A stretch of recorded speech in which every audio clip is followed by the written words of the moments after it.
لنفتنهم فيه ومن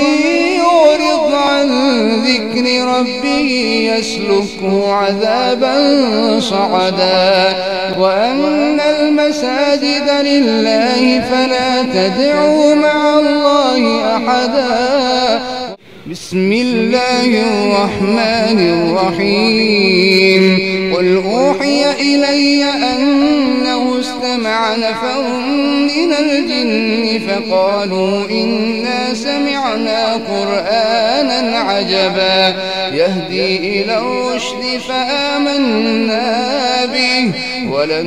نشرك بربنا أحدا وأنه تعالى جد ربنا ما اتخذ صاحبة ولا ولدا وأنه كان يقول سفيهنا على الله شططا وأنا ظننا أن لن تقول الإنس والجن على الله كذبا وأنه كان رجال من الإنس يعوذون برجال من الجن فزادوهم رهقا وأنهم ظنوا كما ظننتم أن لن يبعث الله أحدا وأنا لمسنا السماء فوجدناها ملئت حرسا شديدا وشهبا وأنا كنا نقعد منها مقاعد للسمع فمن يستمع الآن يجد له شهابا رصدا وأنا لا ندري أشر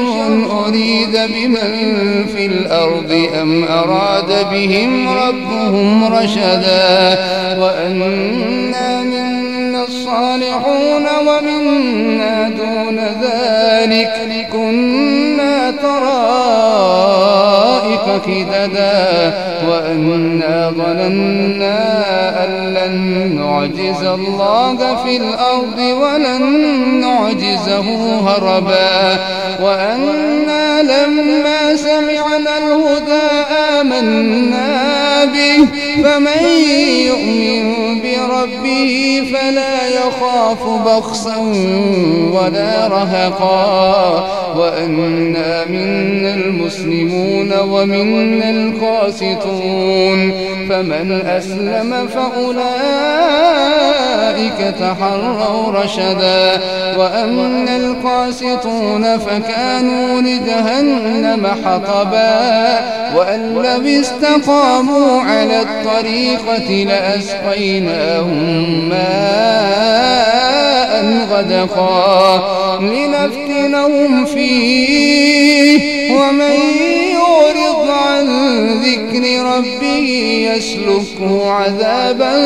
صعدا وأن المساجد لله فلا تدعوا مع الله أحدا وأنه لما قام عبد الله يدعوه كادوا يكونون عليه لبدا وأن المساجد لله فلا تدعوا مع الله أحدا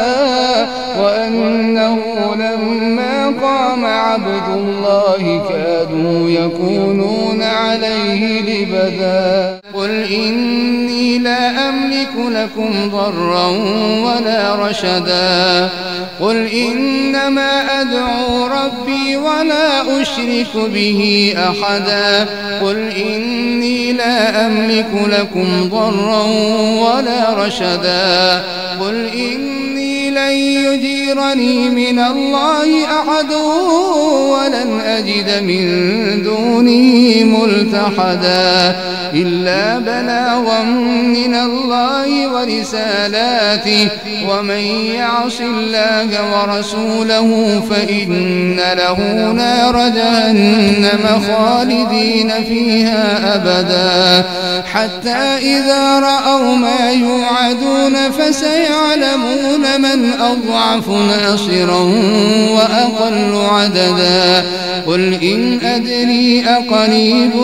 ما توعدون أم يجعل له ربي أمدا عالم الغيب فلا يظهر على غيبه أحدا إلا من ارتضى من رسول فإنه يسلك من بين يديه ومن خلفه رصدا ليعلم أن قد أبلغوا رسالات ربهم وأحاط بما لديهم وأحصى كل شيء عددا.